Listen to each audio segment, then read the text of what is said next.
कार्तिक कृष्ण पक्ष की अष्टमी या सप्तमी के दिन, यानी जिस वार की दीपावली हो, उसके एक सप्ताह पहले उसी वार को अहोई अष्टमी का व्रत किया जाता है। पुत्र की दीर्घ आयु और सुख समृद्धि के लिए माताएं अहोई माता की पूजा करके ये व्रत रखती हैं। इस दिन माताएं चाकू का प्रयोग नहीं करती। अहोई अष्टमी की कहानी। एक नगर में एक साहूकार रहता था। उसके 7 बेटे और 1 बेटी थी। साहूकार के सभी बेटे बेटी विवाहित थे। एक दिन साहूकार के बेटों की बहुएं अपनी ननद के साथ मिट्टी खोदने गईं। मिट्टी खोदते समय साहूकार की बेटी से कुदाली स्याऊ के बच्चे को लग गई, जिससे कि उसके बच्चे की मृत्यु हो गई। अनजाने में हुए इस पाप से बेटी को बहुत दुख हुआ।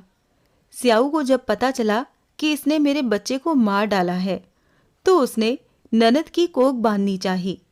तब ननद ने अपनी भाभियों से कहा कि मेरी बजाय आप लोग अपनी कोख बंधवा लो, क्योंकि मेरी सास बहुत चिल्लाएगी। इस पर 6 बड़ी भाभियों ने कोख बंधवाने से मना कर दिया, लेकिन सबसे छोटी भाभी ने ननद के बदले अपनी कोख ये सोचकर बंधवा ली कि जेठानियों के बेटे बेटी भी तो मेरे ही बच्चों के समान होंगे। यदि ननद की कोख बंध गई तो इससे मेरी सास को भी दुख होगा।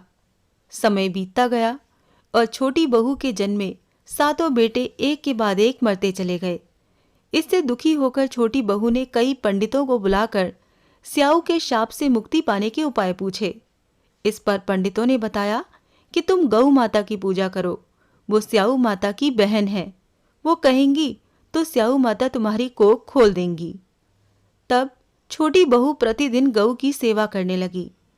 सेवा पूजा से प्रसन्न होकर एक दिन गौ माता ने कहा, तुझे मेरी सेवा करते बहुत दिन हो गए, बता क्या चाहती है। तब साहूकार की बहू ने पूरी घटना गऊ को सुनाते हुए कहा, स्याऊ से मेरी कोख छुड़वा दो। गौ माता ने कहा, कल सवेरे अंधेरे में आना। अगले दिन वो जल्दी ही गौ माता के पास गई। उसे लेकर घने जंगल में स्याऊ माता के पास आई। स्याऊ ने गऊ को देखकर कहा, आओ बहन, बहुत दिनों बाद आई, ये तुम्हारे साथ कौन है। तब गऊ माता बोली, ये मेरी भक्त है और मेरी सेवा करती है। तब स्याऊ माता बोली, मुझे भी मेरे बच्चों की रखवाली के लिए किसी की जरूरत है।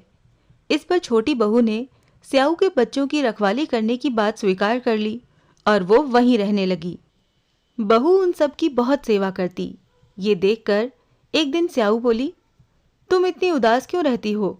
तब बहू की आंखों में आंसू आ गए। बहू को रोता हुआ देखकर स्याऊ ने कहा, मुझे बता, बात क्या है, मैं तेरा संकट दूर करूंगी। इस पर बहू बोली, वचन दो। स्याऊ ने वचन दे दिया। तब उसने अपनी कोख बंधने वाली सारी घटना स्याऊ को बता दी।